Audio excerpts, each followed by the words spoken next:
The valley was white and silent on the night of January 12th, 1888. Snow had buried the fences, snow had buried the wagon tracks and the property lines, and the careful human geometry that settlers used to convince themselves they had tamed this land. The wind moved across the surface of it all, like something alive and searching, finding every gap in every wall, testing every joint in every frame, looking for the weakness that would let it in. On the lowest draw of the upper Vermilion River Valley, in the stone-choked parcel that everyone called Dead Man's Ground, there was no house, no lamp in any window, no smoke from any chimney, just a flat white expanse of buried earth, and in the middle of it, almost invisible against the snow, a single thin thread of smoke rising from a vent pipe no wider than a man's fist.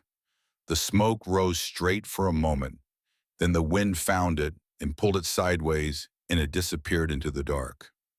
Below the ground, 5 people were still breathing. 3 months earlier, no one in the upper Vermilion Valley would have believed that was possible. 3 months earlier, the most experienced man in the settlement had looked at this exact piece of ground and delivered his verdict with the quiet certainty of someone who has paid for his knowledge with everything a man can lose and still be standing. He had said, "Sleep above ground on this parcel, and they will carry you out stiff before February." He was right about the danger. He was wrong about Nora Voss. Minnesota, August of 1887. The summer had been good. That was the cruelest part. The corn was tall and the hay was in and the team was strong. And then Nora's father went to sleep one night and did not wake up. And the good summer became something that happened to a different family in a different life. His name was Henrik Voss. He was 51 years old. He had come from Norway as a boy and spent 30 years building something in the black soil of southern Minnesota, and he died before he could finish it. The debts came first. They always came first. The freight debts and the seed debts and the debts that accumulate quietly in the life of a farming man who is always one bad season from the edge. Then came the burial costs, which were not small. Then came the lawyers and the paperwork and the men who showed up with clipboards to count what Henrik Voss had left behind. What he had left behind was a daughter named Nora, 22 years old, dark-haired and straight-backed, with her father's habit of looking at things longer than other people looked at them before deciding what she thought. The auction was on a Tuesday. Nora stood in the yard and watched strangers bid on the team, on the plow, on the wagon and the harnesses and the hand tools hanging in the barn. She watched a man she had never met lead her father's horses away down the road, and she did not cry because crying would not bring the horses back, and she had already understood that the only direction available to her now was forward, after the auction, after the freight and the burial debts were settled. After all of it, $1. She held it in her palm and looked at it for a long time. No family within 200 miles. No way to buy passage east. No way to stay where she was, because staying where she was meant renting someone else's land with money she did not have, working someone else's farm for wages that would never become anything. Her father had talked about Dakota Territory. He had talked about it the way men of his generation talked about it, as a place where a person could still get ground for almost nothing, still build something from the beginning, still have a chance at the kind of life that the older places had already priced out of reach. He had never gone. He had always meant to. Nora bought a train ticket going west and did not look back at the yard where she had grown up. The settlement in the upper Vermilion River Valley was not large. A dry goods store, a land office, a feed mill that operated when there was enough custom to justify the noise. A dozen scattered claims extending outward from the rail stop in every direction, some doing well, some barely surviving, all of them exposed to a sky that seemed larger here than anywhere Nora had ever been, wider and higher, and more indifferent than the sky she had grown up under. She stood at the land office counter on her third day in the territory and listened to the clerk tell her for the third time that there was nothing suitable within reasonable distance of the rail stop for under $40. Nothing that would support a person through winter, the clerk said. Not for what you have. She had $1. The clerk knew it. The whole settlement seemed to know it already the way small places absorb information about their newest arrivals. The Norwegian girl with the dead father and $1 had become a small story, the kind of thing people mentioned at dinner. It was Aldous Croft who spoke up. He came from behind the dry goods counter, where he had been pretending to organize a shelf of lamp oil while listening to everything. He was 46 years old, broad through the shoulders, with the kind of face that had learned to arrange itself into helpfulness, while the eyes behind it calculated. He owned the general store and brokered land on the side and extended credit at rates that meant the men who borrowed from him worked for him whether they intended to or not. There is the Hendricks parcel, Croft said. 5 acres in the valley bottom, stone-choked, half-flooded in spring, abandoned after the winter of '81.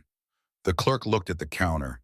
That land killed a man, Aldous. Land doesn't kill men, Croft said. Weather does. Stupidity does. He turned to Nora then, and his smile had the quality of a door being opened just wide enough to show you the room, but not let you inside. $1, he said. Take it or walk. The 5 acres sat in the lowest draw of the valley where spring runoff collected and stones erupted from the soil like the broken teeth of something buried. The previous owner, the man the clerk would only call Hendricks, had tried to build a frame house in the summer of 1880. He had not finished it. What remained was a collapsed corner, rotted boards scattered across the ground, and a reputation so thoroughly bad that the children of the settlement called it Dead Man's Ground and dared each other to walk across it after dark. Nora walked the parcel on the morning after she bought it. The mule she had borrowed, old, slow, and deeply skeptical of everything, stood at the edge and refused to follow her in. She was still measuring the extent of the disaster with her eyes when Silas Hale arrived. He came without announcement, the way men of that kind always came, as if the formalities of introduction were for people who had not already decided what they thought. He was 58 years old. He had survived 9 Dakota winters. He had come to this valley before the rail stop existed, before the settlement had a name, and he had watched the country take everything from the people who underestimated it and give back just enough to the people who didn't. In 1881, in the deep winter of that year, he had buried his wife. He had buried his infant son. Both of them lost to an exposure march that should not have been attempted, but had been because they had run out of options. His authority in the settlement came from that. Not from age, not from the years, but from the specific and terrible knowledge of a man who had paid the highest possible tuition for his education in this climate. When Silas Hale spoke about winter, people listened. He walked the parcel without greeting Nora. He kicked at the stones. He studied the collapsed framing with the detached attention of an inspector rather than a neighbor. He looked at the draw where spring melt would pool, and at the exposed ridge where winter wind would cut and do it without mercy. He did all of this in silence, and when he finally turned to Nora, he looked at her the way he might look at a structural problem, not unkindly but without any of the softening that people usually applied to hard truths when delivering them to young women. No accessible cottonwood for a cabin frame, he said. No cash for milled boards. No time before deep winter to cut and stack the 6 to 8 cords of fuel a surface structure on this parcel would need. He paused. You sleep above ground on this parcel, he said, and they will carry you out stiff before February. Then he left without saying goodbye. Nora stood alone on the 5 acres that the most experienced man in the valley had just sentenced her to death on, and for the first time since the auction, she let herself wonder if everyone was right. She began the only work she could afford, which was clearing stones. There was no plow, no draft animal willing to help, no money to hire labor. There was a grub hoe and an iron pry bar and her own back in the pale September light that lasted longer than she expected each evening, as if the sky were offering her a few extra minutes as partial compensation for everything else it was withholding. She told herself she was preparing ground. She told herself there would be a future to prepare for. She worked because working was the only way to avoid sitting still with the full weight of her situation pressing down on her, and sitting still felt like dying ahead of schedule. On the third day, the iron bar struck something that did not feel like stone. She had been working the edge of the collapsed frame, levering rocks free and rolling them toward a pile that meant nothing yet, and the bar went down, hit resistance, and then punched through into hollow air. The vibration came back up the shaft and into her hands differently than stone. Not the solid denial of rock. Something else. An absence where there should have been earth. She pulled the bar free and drove it down again. Same sensation. Hollow. She widened the opening with the grub hoe. Soil fell away in chunks. Then a section of ground sheared inward entirely and dropped into darkness, and cold air rose from the gap like breath from a cellar in August, cool and dry, and carrying the smell of undisturbed stone. Nora crouched at the edge and looked down into blackness. She sat there for a long moment, listening to the air come up. Then she went and found a rope and a lantern. The drop was 8 feet. She lowered herself on the rope one hand and then the other, and her boots found an earthen floor that was dry and level and solid.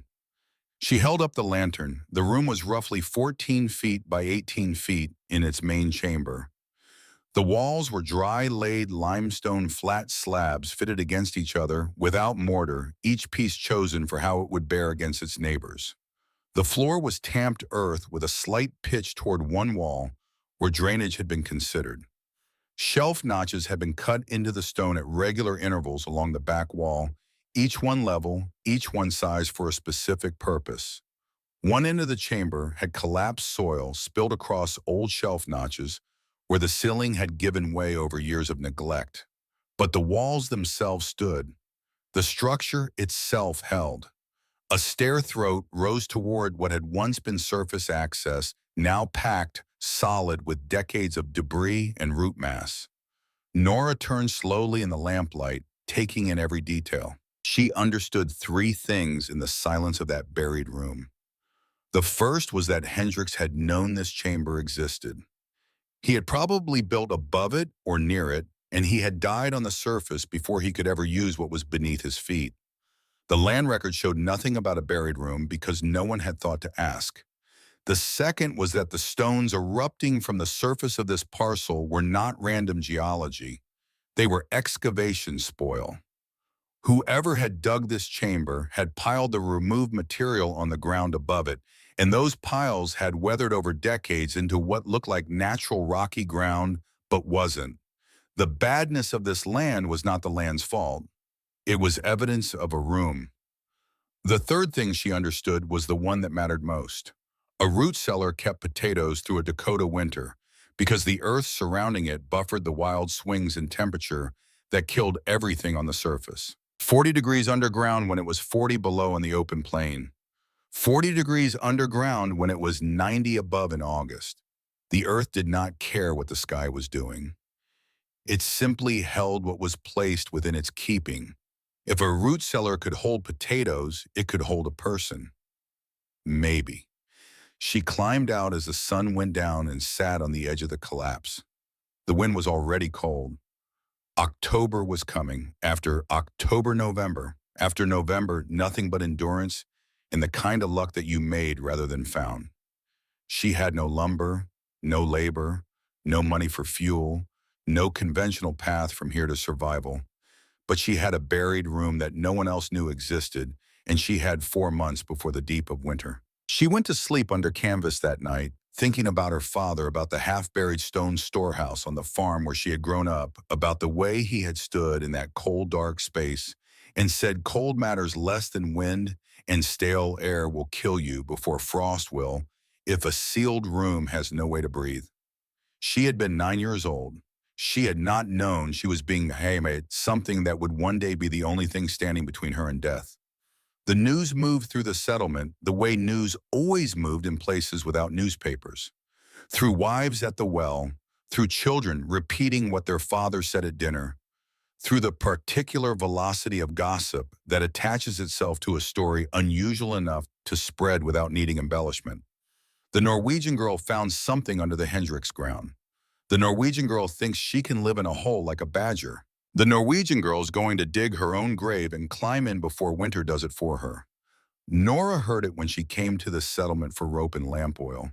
She felt the settlement's judgment pressing against her from every direction, and she bought what she needed and went back to her parcel and climbed down into the chamber that no one else believed in. Fletcher Pratt was the first to come and say it to her face. He was 27, a bachelor on the neighboring claim owner of a serviceable sod house that had gotten him through 2 winters with nothing worse than frostbite and a persistent cough he would not acknowledge. He was not deliberately cruel. He was the kind of practical man who had decided that practical was the same as correct, and his brand of practicality had no room for what Nora was attempting. "A cellar keeps turnips," he said, standing at the edge of the collapse, while Nora hauled rubble up on a rope in a bucket. "It doesn't keep a person." "Why not?" "Because turnips don't breathe. Turnips don't need warmth. Turnips don't build fires." She kept hauling. "What if I build a stove with a proper flue with what you have no iron? You have no pipe. You have $1. I'll use what's in the ground. Stone, clay, what the land gives." Pratt stared at her. "You're going to build a clay stove in a stone cellar and trust it to draft well enough to keep you from suffocating before the first hard freeze." "Yes." He was quiet for a moment. Then he said, "You'll die down there, Voss. You'll die in the dark and no one will find you until spring, and by then the coyotes will have whatever's left."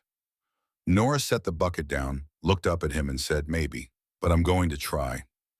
Pratt shook his head and walked back to his sod house, and Nora went back down into the dark. It was Aldous Croft who came 4 days later, and he brought an audience with him. He stood at the edge of the collapse with 3 other settlers arranged behind him like witnesses at a proceeding. He waited while Nora climbed up out of the hole with limestone dust on her hands and dirt in her hair, and then he looked at her the way a man looks at something he has already categorized. "I heard you were doing something unusual down there," Croft said. "I wanted to see for myself. Rebuilding the cellar. Rebuilding it for what?" His laugh was not quite mockery. It was the sound of a man confirming what he had already known. He turned to the settlers behind him. "She bought the worst 5 acres in the valley for $1, he said, and now she intends to bury herself in them." He spread his hands. "This is what happens when a person has no other options and mistakes desperation for a plan." Nora felt her hands tighten on the rope she was holding. "Stone doesn't argue," she said. "It doesn't have opinions about who's doing the work." Croft's smile shifted slightly. "No, but stone doesn't extend credit either." He stepped closer. "I offered you fair terms last week. Lumber fuel provisions. 6% interest payable after first harvest." "I don't have a harvest." "You could. Good land comes available when people make mistakes on bad land. Work for me through the winter and by spring numb." The word was flat, not angry, just finished. Croft looked at her for a long moment. The settlers behind him shifted. This was not the usual response to Aldous Croft's offers. "Then let me be clear," he said. "I will not extend credit. Not for food, not for fuel, not for anything. When this fails, and it will fail, don't come to my store looking for charity. You made your choice." He paused. "Live with it," he said. "Or not." He left. The settlers followed. Nora stood alone at the edge of the hole and then lowered herself back into it. She was rebuilding the collapsed corner on the 5th day when Caleb Morrow appeared at the top of the stair throat. She had been working by lamplight in the shored section, careful about the sequence, sure. First remove, second test every stone before trusting her weight to anything beside it. She had not thought much about why she was doing it that way. It simply seemed correct. You did not free a ceiling until you understood what was holding it. He watched from above for almost an hour before he spoke. "You were taught to think about weight," he said. Nora looked up. The lamp caught a figure at the top of the stairs, 63 years old, at least lean and weathered in the specific way that outdoor labor produces one knee, that bent wrong hands that had spent decades doing close and demanding work. "No one taught me," she said. "It seemed like the right order." He came down slowly, favoring the bad knee, and stood in the main chamber, looking at the walls the way a person looks at something they know well from a different angle. "My name is Caleb Morrow," he said. "I worked limestone cuts along the river towns for 30 years, before my knee went bad." He ran his hand along the dry, laid wall. Whoever built this knew what they were doing. The collapse wasn't structural failure. It was neglect. Years of freeze-thaw with no one to maintain it. Can it be fixed? He looked at her then, and his eyes had the particular quality of a man who had lived long enough to stop wasting words on softening. "Can any broken thing be fixed?" he said. "The question is whether you know how. I don't know, but you knew to secure the corners first. You knew to shore before you removed. You knew to test each stone before you trusted it." He met her eyes. "That is not nothing." Nora felt something shift in her chest. Since her father's death, no one had spoken to her as though she might be competent. No one had looked at what she was doing and seen anything but stubbornness dressed up as a plan. "Will you teach me?" she asked. Caleb was quiet for a long moment. Then he said, "I'll teach you what stone teaches. But the earth doesn't give lessons twice. You either learn the first time or the earth settles the question for you." He paused. "Do you understand?" "Yes." "Then we start with load and arch logic, and we start now." He came every day for the next 3 weeks. The first thing he taught her was load and arch logic. The cellar ceiling was not a flat surface resting on walls. It was a compressed arch of soil and stone that pushed outward against the limestone sides, and those limestone sides pushed back, and in the tension between those two forces, the ceiling held. Remove the wrong support, and the arch lost its compression, and the whole structure came in. The load did not disappear when you moved a stone. It transferred to the stone beside it, to the one below, to the wall, to the foundation, through pathways that were invisible but absolute. Caleb made her trace those paths with her fingers. He pressed her hand against a seam in the wall and said, "Feel that. That is where the load transfers. You shore on both sides of that seam before you touch anything above it. You ask the stone where the weight wants to go, and then you make sure it has somewhere to go before you interrupt the path. The earth is patient. It will wait for you to make a mistake, and then it will fall." The second thing he taught her was how to seal the walls without sealing the room. The dry laid stone was the strength of the structure, but it was also its weakness in winter. Air moved through every joint. In summer, this was fine, even desirable. In winter, each draft was a theft of warmth, and accumulated together, they would make the room impossible to heat on any fuel she could afford. He showed her how to pack the joints with a mix of clay and lime clay for filling, lime for binding, the ratio learned through decades of knowing what held and what didn't. Pack too loose and it crumbled. Pack too tight with no flexibility, and the freeze-thaw cycles would push it out again. "Never seal it airtight," he said. "A buried room must breathe, but you decide where it breathes. You seal the walls. You leave the vents open. You make the air go where you want it to go, not where it chooses." The third thing was the one that would save lives, though neither of them knew that yet. Vent separation. If she was going to build a stove, and she had to build a stove because without heat, the room was only a more elaborate way to freeze, she needed two separate air paths, one intake, one exhaust. The intake had to be low position away from the stove mouth, close to the floor, drawing fresh air in from the uphill side of the chamber. The exhaust had to be high positioned, where rising heat would create draw, pulling smoke up and out instead of letting it pool. "Build a fire in a sealed room," Caleb said, "and the room fills with smoke. Build a fire with only exhaust, and the fire starves for air. Build a fire with low intake and high exhaust, and the air circulates. The stale air rises and leaves. The fresh air enters and feeds the fire. The physics is the same whether you are making bread or staying alive. The earth does not negotiate with the people inside it. It only responds to what is true." They rebuilt the collapsed cornerstone by stone.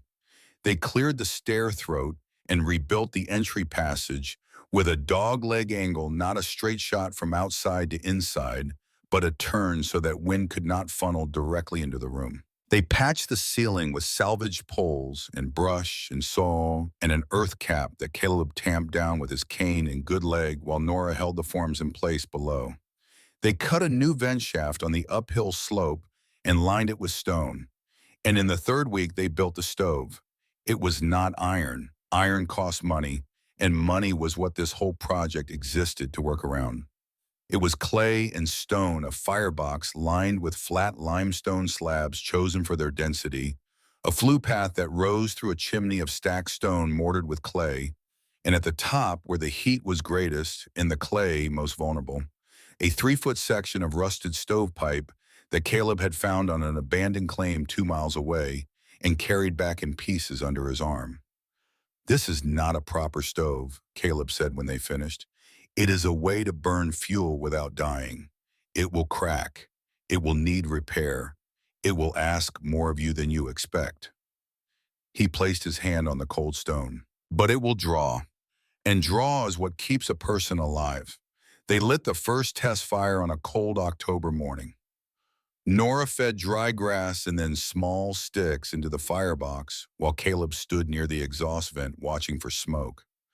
The fire caught. Smoke rose inside the firebox. It found the flue channel. It moved upward. 7 minutes of warmth in a room that had held nothing but cold air for decades. Then a crack appeared in the clay lining near the base of the firebox, and smoke began seeping sideways into the chamber. Not much at first, then more. They doused the fire and the room filled with the smell of wet ash and extinguished hope. Nora looked at the crack. Then she looked at Caleb. "First repair," he said. "There will be more."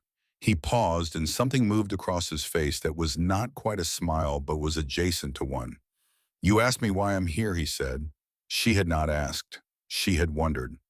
"I worked limestone cuts for 30 years. I shaped stone for other men's buildings, for other men's floors and walls and foundations. Then my knee failed and I could not work anymore. And I sat on my claim and watched the years go by and thought about everything I knew that had nowhere left to go." He looked at the cracked clay. "Pneumonia, 2 winters now. The doctor in the settlement said this winter would be my last." Nora said nothing. "I did not come here because I am a generous man," Caleb said.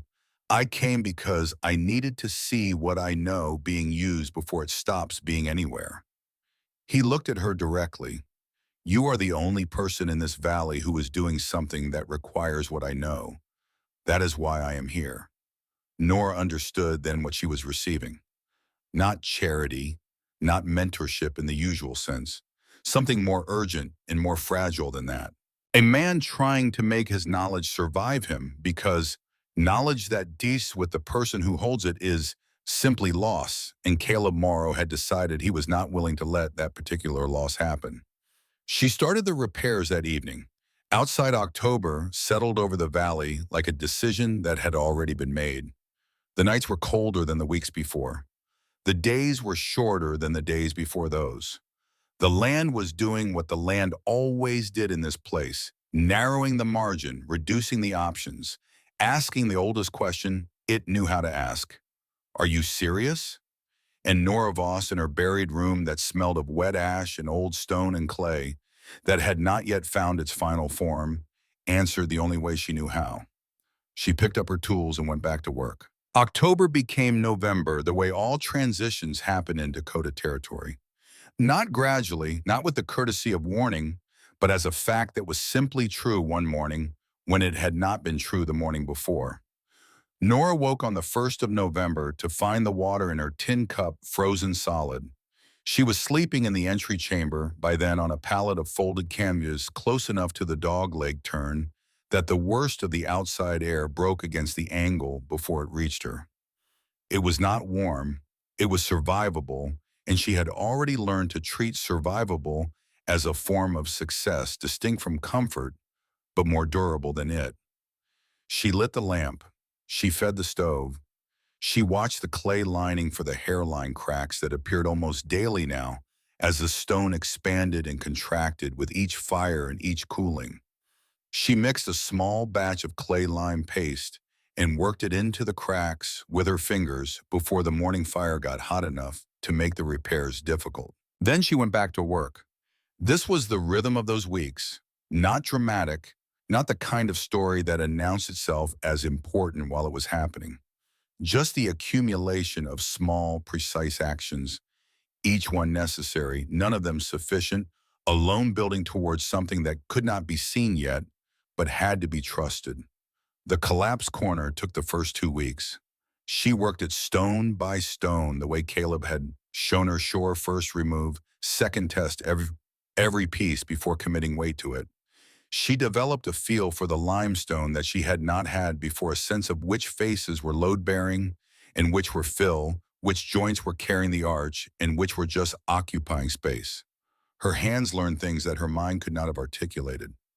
The drainage trench came next. Caleb had insisted on it during their last session together, tracing the line along the base of the north wall, where spring seepage would enter if she did not intercept it first.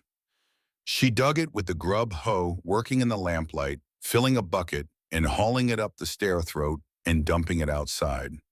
The bucket, the rope, the stair, the cold, back down, again. Her thumbnail tore loose on the fourth day of trench work, catching on the edge of a rough-cut stone while she shifted her grip on a full bucket. She felt it go and kept lifting. The nail bed bled for a day and then stopped. The nail never grew back quite straight. She ate cold biscuits to save fuel. She lost weight. She slept when the work was done and woke before first light and worked again. The settlement continued its slow trade in opinions about her, and she continued to find that the opinions changed nothing about the physics of what she was building. So she stopped listening and saved the energy for the stove. Progress markers, as Caleb had asked her to keep. Week 1 chamber cleared of debris, floor repitched for drainage. Week 2 collapsed corner stabilized drainage trench complete. Week 3 entry passage rebuilt with dogleg angle first vent shaft open and collared. Week 4 stove reconstructed flue drawing consistently after repairs. 4 fires without a new crack. Week 5 second vent shaft cut on the uphill slope sleeping platform frame from salvaged cottonwood and raised 6 inches above the floor to stay clear of ground cold. Week 6 walls sealed with clay lime and 3 passes shelves installed along the back wall in the notches that the original builder had cut long ago, as if he had always intended for someone to come along and finish what he had started. The setbacks came without schedule and without mercy. An early snow crust collapsed part of the outer stair, requiring 3 days of rebuilding in temperatures that made the limestone slick and the clay lime slow to adhere. A wind event in late October packed loose soil into the uphill vent shaft, and Nora had to clear it from the surface in weather that numbed her hands inside of 4 minutes working blind with a cottonwood pole until she felt the blockage give and the air begin to move again. The borrowed mule went fully lame in November and could no longer haul stone. After that, Nora moved every piece of material herself. And then there was the pipe. A freight hauler came through the settlement in the second week of November, carrying a load of mixed salvage building materials, surplus hardware sections of cheap stovepipe. Not good pipe, not pipe that would last, but functional, affordable, the only source of iron flue section within 40 miles of the valley, and exactly what Nora needed to replace the rusting 3-foot section that Caleb had scavenged, and that was already showing through cracks at the seams. She did not have enough money to buy all of it. She had enough to buy but 1 section, maybe 2, which would be enough. Oldest Croft bought the entire load before noon. She found out when she walked to the settlement that afternoon and saw the pipe stacked behind Croft's store, and Croft himself came to the door and watched her look at it. "Shame about the timing," he said. "Business moves fast out here." She looked at the pipe. She looked at Croft. She did not say anything because there was nothing to say that would change what had already happened, and she had learned from her father that words spent on closed doors were words wasted. She walked back to her parcel with empty hands and a throat tight with something that was not quite rage and not quite grief, but shared the temperature of both. She sat at the edge of the cellar entrance as the first stars appeared and thought about the 3-foot section of rusted pipe and the cracks she had seen in it that morning, and the winter that was no longer coming, but was here. She did not hear Fletcher Pratt's boots on the frozen ground.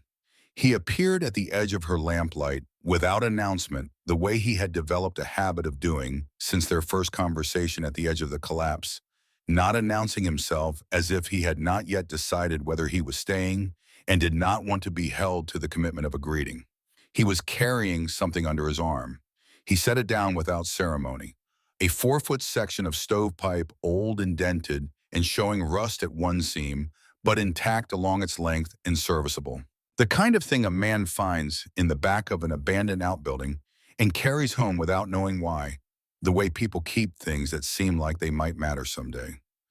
Found it in the Albrecht place, Pratt said. Roof's gone, nothing worth saving, but this was in the corner under the rubble. He did not offer it. He simply set it down and stood with his hands in his coat pockets looking past her at the vent pipe collar on the surface. She looked at the pipe and then at him. "Thank you," she said. He shrugged. It was going to rust anyway. He stood there a moment longer, not quite staying, not quite leaving. Then he said, without looking at her, "The stove drawing, all right? Drawing clean on calm nights," she said. "Some backflow when the wind shifts from the north." He nodded slowly as if this confirmed something he had been thinking about. Then he turned and walked back toward his claim without another word. Nora picked up the pipe and held it in both hands and felt the particular weight of a thing that had been given without being offered by a person who had loudly and publicly predicted her failure and had not yet said otherwise. She thought about what it meant that his actions and his words were no longer pointing in the same direction and decided it meant more than the words. She carried it down into the chamber and set it beside the stove and looked at it in the lamplight for a long moment. Then she went back to work.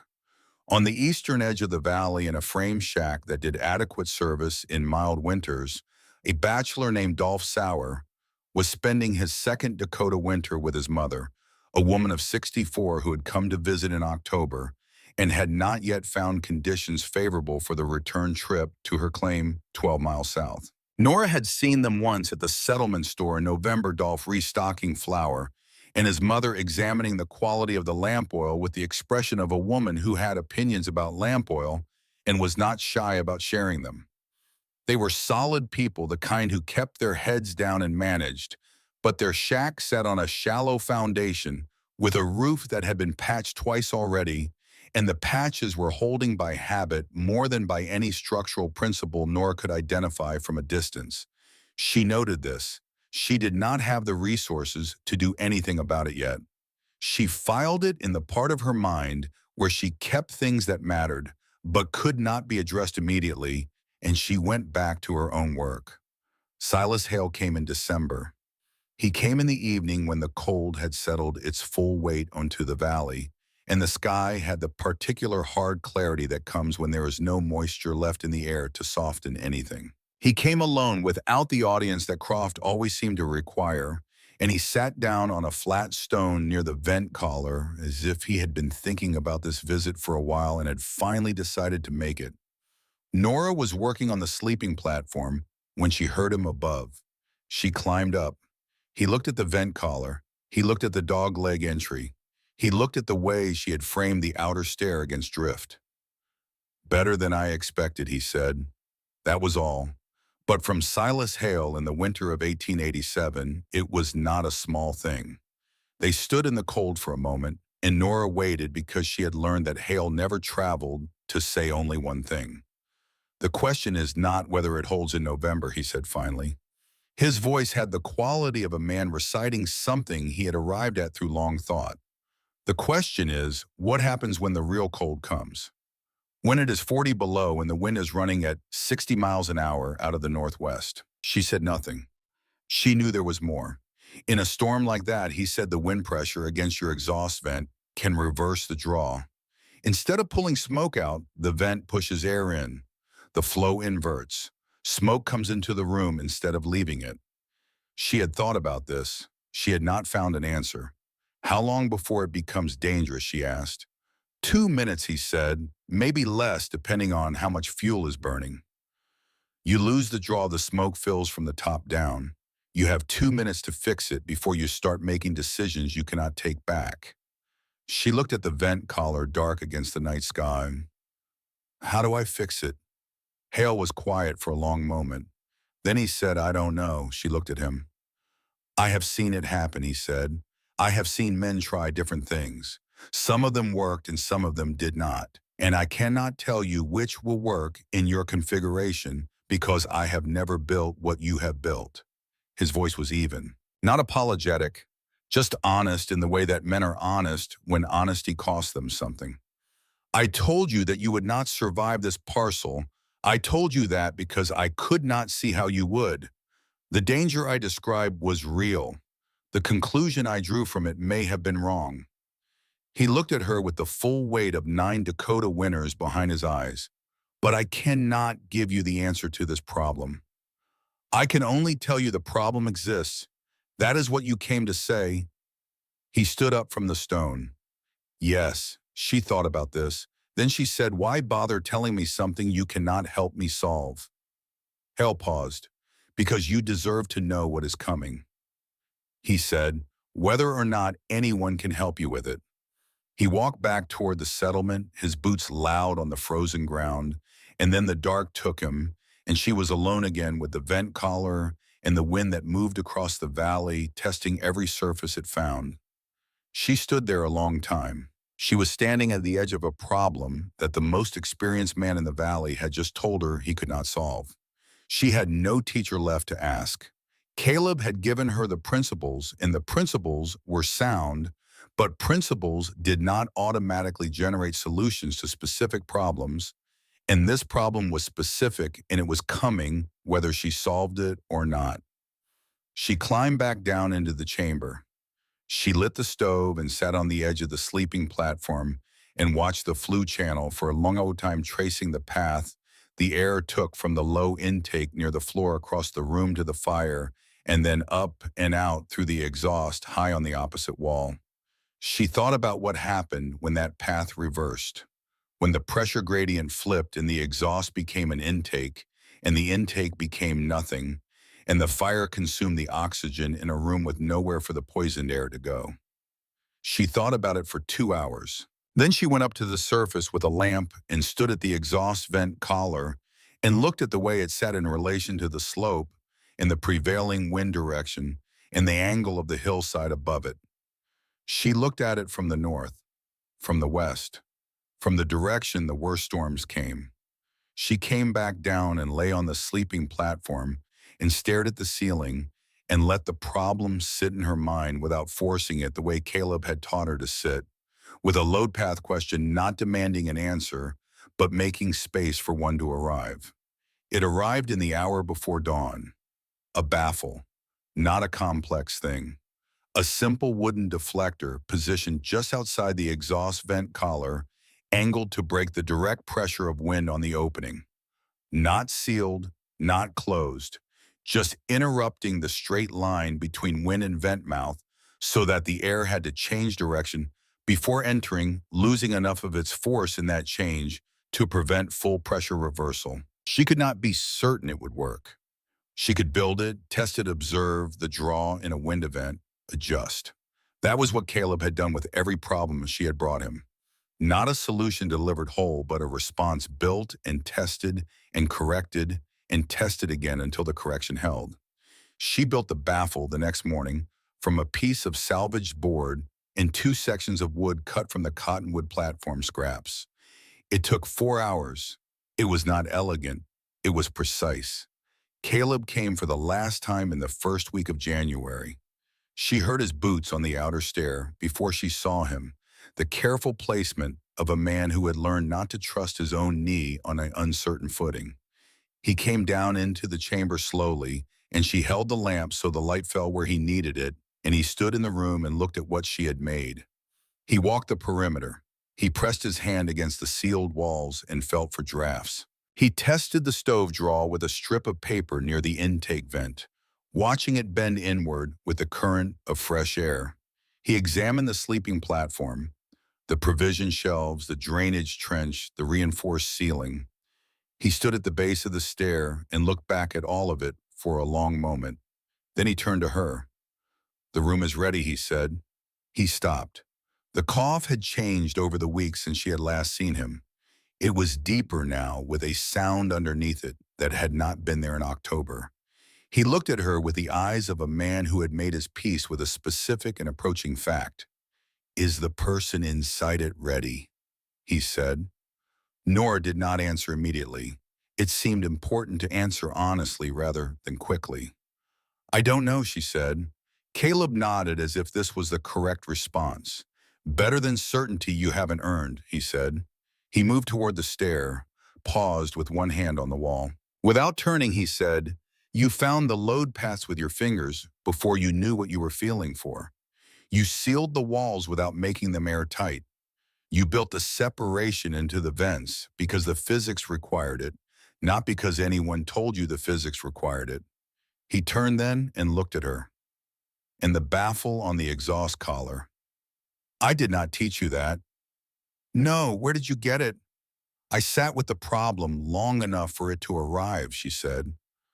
"The way you taught me to sit with load questions." Something moved across Caleb Morrow's face that she had not seen there before. It was not pride exactly. It was closer to recognition, the expression of a man who has just seen something he put into the world come back to him from an unexpected direction, changed by his journey into something slightly different and possibly more useful than what he had sent out. He climbed the stairs slowly, stopped twice to breathe.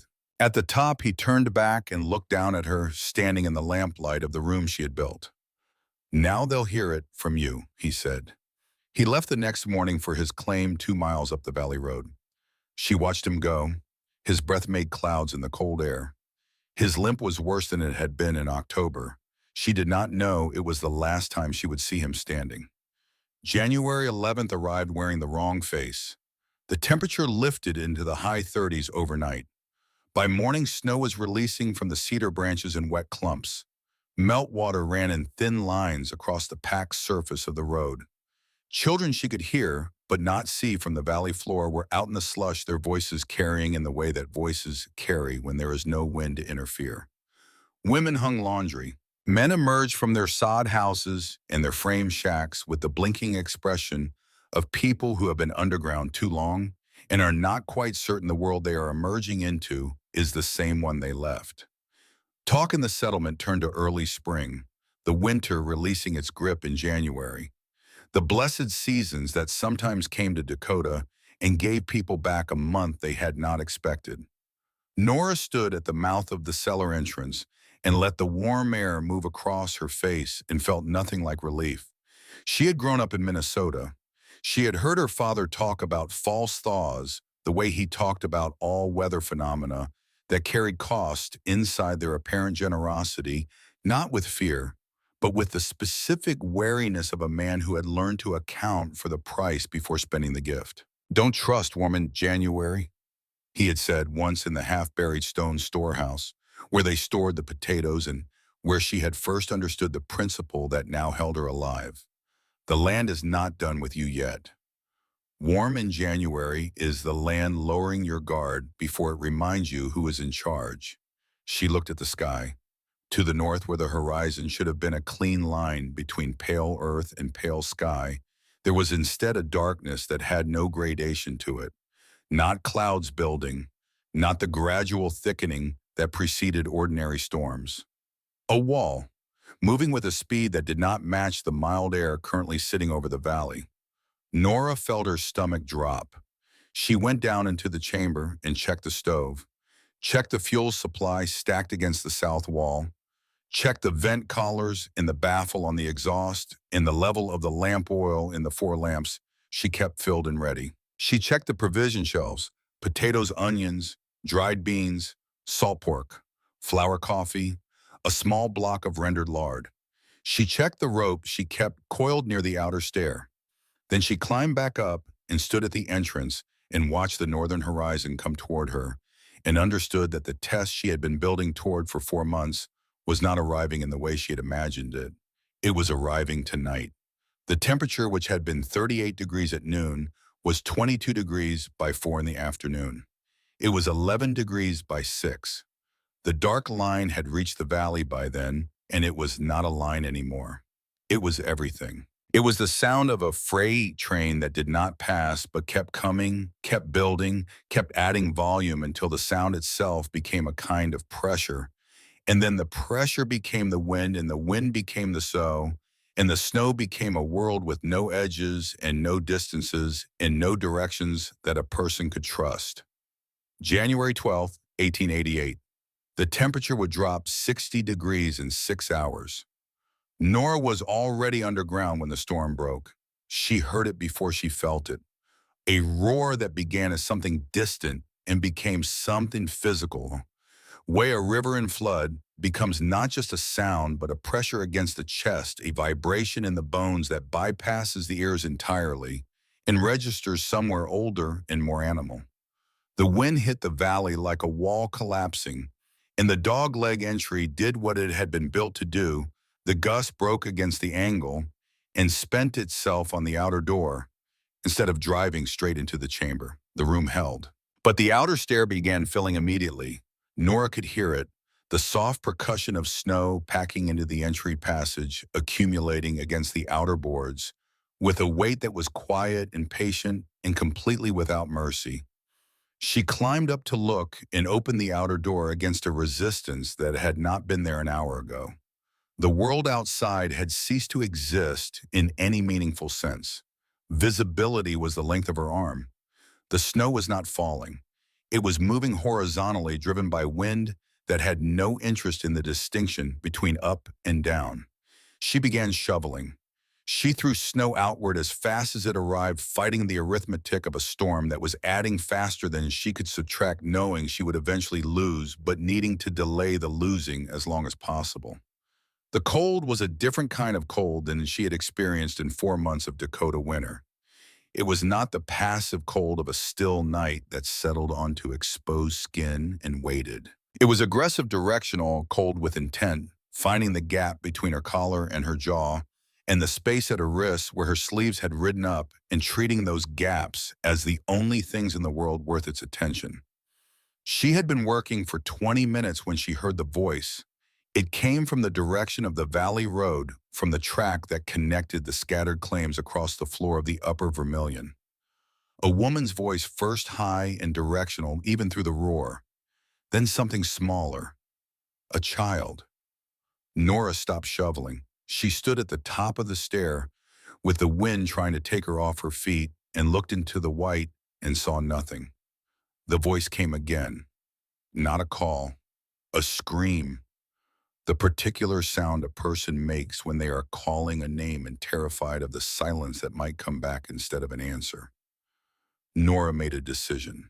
She went back down into the chamber and took the rope from the wall where it hung coiled near the stair. She tied one end around her waist with the knot her father had taught her for load work. She went back up and drove the iron stake she kept near the entrance into the frozen ground beside the stair collar, 2 feet deep, tested it with her full weight. She tied the other end of the rope to the stake. Then she walked into the storm. She had 40 feet of rope. She used all of it.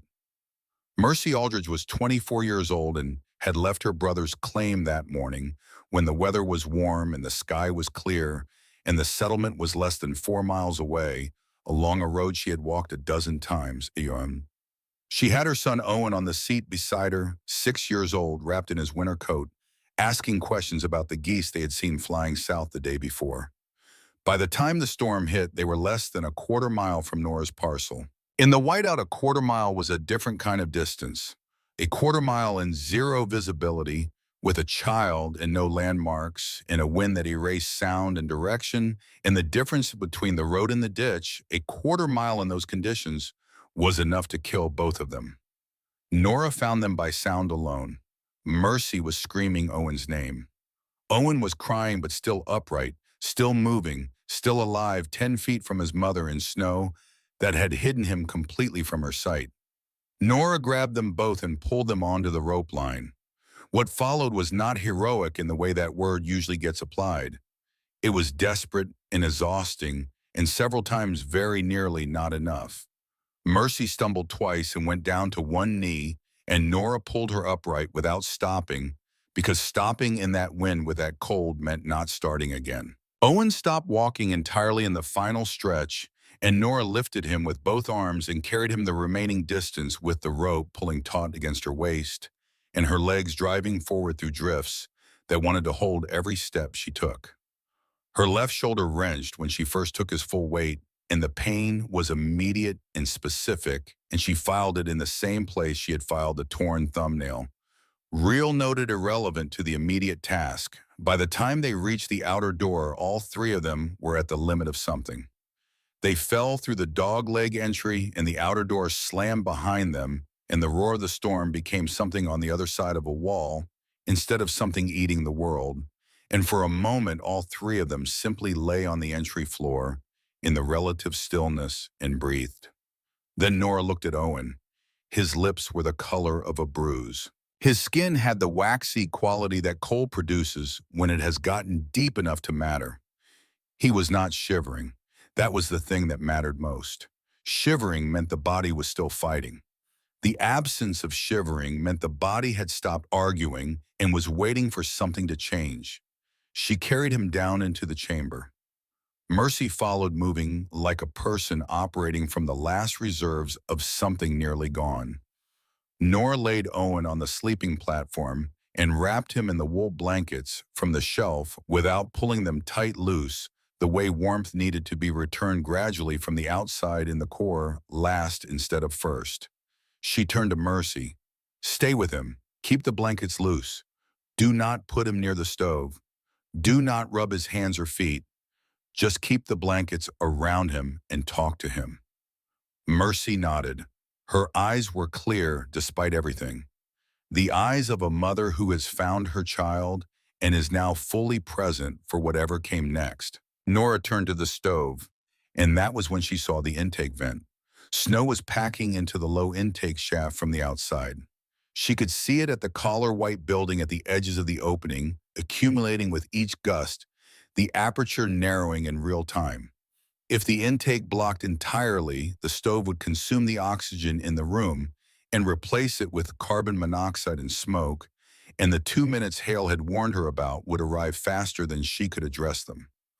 She grabbed the cottonwood pole she kept for vent clear and shoved it up the intake shaft, pushing blind into whatever was accumulating at the outside collar. Snow fell back into the room. She pushed again. More snow. The blockage was deeper than the pole could reach, packed by wind pressure into the shaft with a density that simple poking could not break. The stove began to change. Not dramatically. The flame did not gutter or die. But the quality of the draw shifted. She could feel it in the way the room's air moved or stopped moving, the subtle suffocation of a fire being slowly starved. The exhaust was still pulling, but without intake air feeding the combustion, the fire was beginning to pull from the room itself, and the smoke that should have been leaving was beginning to consider staying. She lowered the stove damper, reducing the burn rate, trying to slow the consumption of what air remained. The flame dimmed. The temperature in the room began to fall. On the sleeping platform, Owen made a sound, small and formless. Mercy answered it immediately, her voice low and steady, the tone that parents use when they are terrified and cannot afford to let it show. Nora was holding the pole in the shaft and calculating distances and time when the knock came at the outer door. She stopped. It came again. Not wind, not debris. A human hand, deliberate and heavy, striking the frozen boards with the specific rhythm of someone who needs to be heard. She climbed the entry passage and dragged the door open. Silas Hale fell through it. His face was white in the way that meant the surface tissue had lost the argument with the cold. His beard had frozen into a solid mass. He was speaking, but the words were coming out in the wrong order, slurred by a mouth that had lost its fine coordination to the temperature. He managed one word clearly. Roof. The north section of his sod roof. The wind had found the weakness in the framing, and the frozen sod had peeled away, and what remained of his structure was not a shelter anymore, but a collection of walls waiting to confirm what the roof had already decided. He had walked through the storm on memory and instinct, following the valley floor toward the only light he knew was underground, and therefore still burning. Nora pulled him down the stairs and into the chamber. She dragged him to the wall nearest the stove, not touching it, but close enough to receive what warmth remained, and she checked his hands and his feet and slapped his face once sharply. "Silas, can you stand?" His eyes opened. They were present. Whatever the cold had taken, it had not taken the part of him that was still Silas Hale. "The intake vent is blocked," she said. "Snow packed in the shaft from outside. I need someone to go up the slope to the collar and push through from the surface. The pole and someone strong enough to work it in this wind." She did not ask if he was capable. She told him what was needed and let him decide. He looked at the stove, at the dimming flame, at the thin suggestion of smoke beginning to gather at the high point of the chamber. He looked at Owen on the sleeping platform, still and pale under the blankets. He looked at Mercy, who was watching her son with the focused attention of a person who has decided that watching is the only thing keeping the world together. Something moved behind Hale's eyes, not the calculation of a man deciding whether to help. Something that came from further back than calculation. The expression of a man who has stood at a specific kind of threshold before and knows what it means to step away from it. "I buried a wife," he said. His voice was wrecked from the cold, but the words were clear. "And a son. I am not going to watch it happen again when there is something I can do about it." She handed him the pole. She handed him a second rope. She tied it around his waist the way she had tied her own, secured the other end to the iron stake still driven into the frozen ground near the entrance. He looked at her once from the top of the stair. His face was still carrying the cold, but his eyes were entirely himself. Then he went out into the storm. The minutes that followed were the longest Nora had experienced since the auction. She stood at the base of the stair and fed rope as Hale moved upslope toward the vent collar, guided by the memory of a path they had walked together in autumn, when the ground was visible and the distances were manageable. She felt the rope move in her hands. Stop, pull, stop. Again, the pattern of a man working against resistance in conditions that reduced everything to guesswork and will. In the chamber behind her, Mercy kept talking to Owen in the low, steady voice. The blankets moved. He was responding. Marginally, but responding. The smoke thickened. Slowly, but steadily. The thin haze that had gathered at the ceiling was descending in increments, the way bad news arrives, not all at once, but in stages, each one a little closer to the place where it becomes something you cannot talk around. Nora lowered the damper further. The fire was barely visible. A faint orange presence that was giving almost no heat. The chamber temperature was dropping. She could feel it in her hands and the cold coming up through the soles of her boots from the stone floor. On the sleeping platform, Owen had stopped making sounds. Mercy looked at Nora.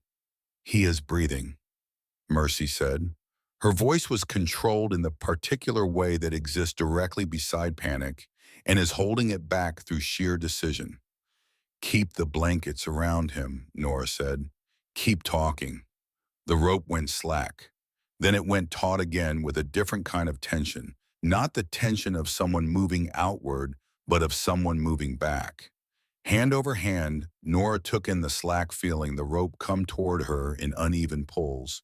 That meant the person on the other end was exhausted and working in conditions that had taken most of what they had. Hale came through the outer door on his hands and knees. He slid down the stair entry and landed on the chamber floor and did not move for a moment. Snow covered every surface of him. His breath came in the ragged pulls of a man who has used everything he brought and borrowed against what remained. Then Nora felt the air change before she saw the fire respond. The draw shifted. The exhaust vent found its pull again. The flame in the stove straightened and brightened and began doing what fire does when it finally has what it needs. It grew steadily and without drama, and the smoke at the ceiling stopped descending and began moving toward the exhaust, and then it was gone. "Block solid," Hale said from the floor. His voice was wrecked. Packed ice at the collar, not just snow. Pole went through on the 8th attempt. Maybe 2 inches of opening. It is enough, Nora said. For now. For now is all we have. She helped him to the wall nearest the stove and wrapped a blanket around his shoulders and put a piece of fuel into the fire and watched the chamber temperature begin its slow recovery. Then she went to the sleeping platform and knelt beside Owen. The boy's lips had moved from the color of bruising towards something closer to living. His breathing was shallow but regular. When she placed her hand near his face, she could feel the warmth of it, faint but present. His body had not surrendered. It had been waiting for the room to give it something to work with, and the room had. Mercy was watching her with the question she was afraid to voice. He is stabilizing, Nora said. Keep the blankets loose. He is coming back. Mercy pressed her forehead against the edge of the sleeping platform and stayed there for a moment without making any sound, absorbing the information that her child was still in the world. Shortly after midnight, the knock came at the outer door again. Dolph Sauer, 31 years old, had held out in his shack on the eastern edge of the valley until the roof patches he had trusted through 2 previous winters gave up their argument with a storm that was unlike any previous winter. He arrived at Nora's entrance, half carrying his mother, the 64-year-old woman who had been visiting since October and who had come much closer to not surviving the night than either of them would say aloud for a long time afterward. The chamber that had been built for one person held 5. Nora did not sleep. She managed the stove through the night the way a person manages the only thing standing between everyone they are responsible for and the thing waiting outside to take them. Small additions at careful intervals. Vent checks every hour, clearing the ice that formed at the collars with the cottonwood pole and a small hammer. The damper adjusted by feel as the room temperature rose and held. Owen regained color by 2 in the morning. By 4, he was asking in the small, imprecise voice of a child returning from somewhere very cold whether there was anything to eat. Mercy wept then briefly and without explanation, and no one in the room required one. The food stores proved themselves. Potatoes and onions and beans, unfrozen, organized on the shelves exactly as Nora had placed them in November. She boiled a pot on the stove bench, thin, adequate hot, and passed the tin cup around, and it was the best meal anyone in that room had ever eaten because of what it meant rather than what it was. Hale's hands and feet returned to their normal color before dawn. Dolph Sauer's mother slept against the south wall in every spare blanket, her breathing regular and deep, her body accepting what the room continued to offer through the long hours, while outside the world remade itself into something unrecognizable. The storm broke on the morning of January 14th. Nora climbed the entry passage and forced the outer door open against a drift that had built to chest height. The valley was unrecognizable. Snow had filled every depression and smoothed every elevation until the land looked like something that had never been lived on. Trees that had marked property lines were snapped or bent parallel to the ground. The remains of the Hendricks frame were invisible under white dunes. In the distance, smoke rose from a few surviving chimneys. From others, nothing. Hale stood beside her at the entrance. He looked toward his claim where the north section of his roof was simply gone, the sod stripped to the bare poles, the interior open to whatever the storm had deposited inside. He looked at it for a long time without speaking. "If I had stayed," he said. "You didn't stay," Nora said. "No." He turned from the ruin of his shelter and looked at her. The morning light was flat and pale and fell on both of them without favor. "I told you they would carry you out stiff before February," he said. "Yes." He extended his hand. "I was wrong," he said. The ground kept what the wind would have taken. She took his hand. His grip was still strong, despite everything the night had taken from him. Behind them, in the warmth of the buried chamber, a child who should have frozen to death was asking his mother if the soup could have more salt. The counting began that afternoon. 3 dead in the upper Vermilion Valley. 2 children and an elderly widow, all in surface dwellings that had failed in specific and preventable ways. 14 structures damaged beyond repair. Livestock losses that would take weeks to fully calculate and months to absorb. And on the stone-choked parcel that everyone had called Dead Man's Ground, 5 people walked out of a buried room that should not have existed. They came to see it in ones and twos over the following days. Fletcher Pratt arrived on the second day looking for his sister. He found Mercy in the chamber, helping Nora repair a crack in the stove lining, while Owen sat on the sleeping platform examining the rough horse shape that Hale had carved from a cottonwood scrap during the long hours of the storm.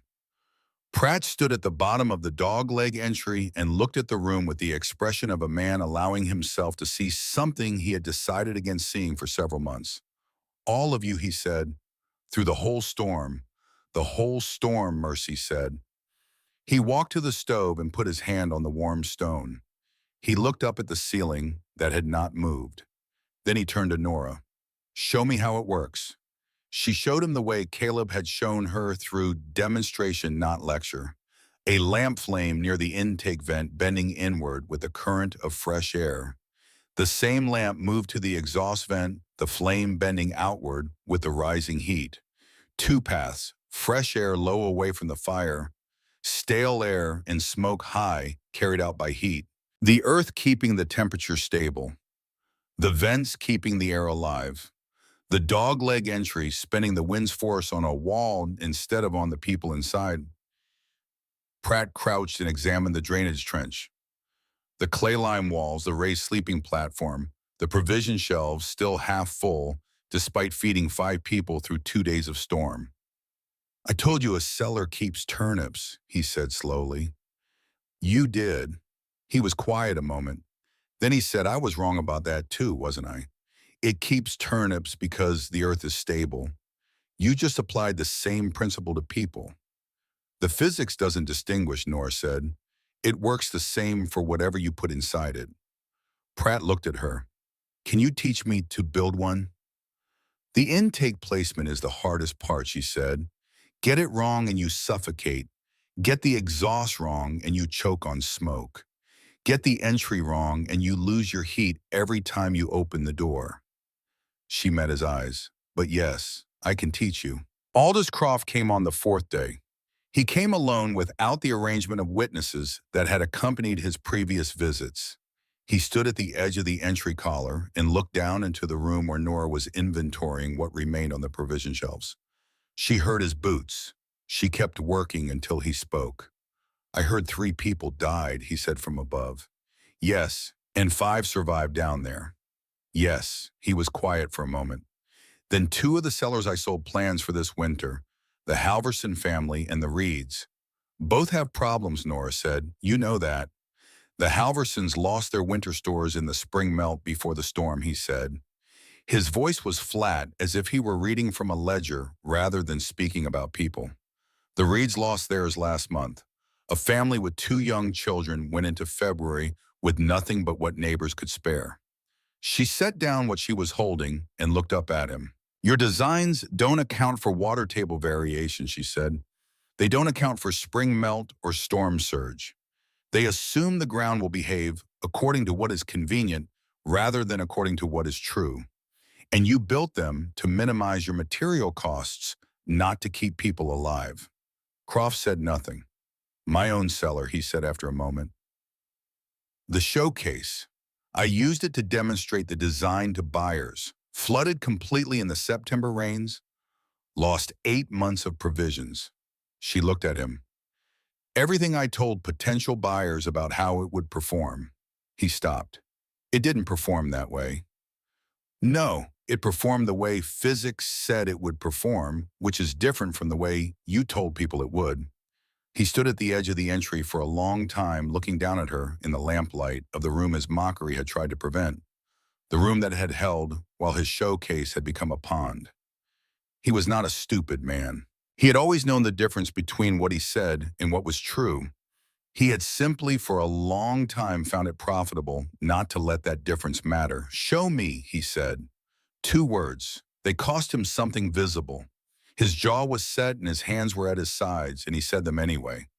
I will show you everything Nora said, but you teach it honestly afterward. No shortcuts for your margins. The full method. And you go to the Haverson family and the Reed family, and you tell them directly that the design was wrong.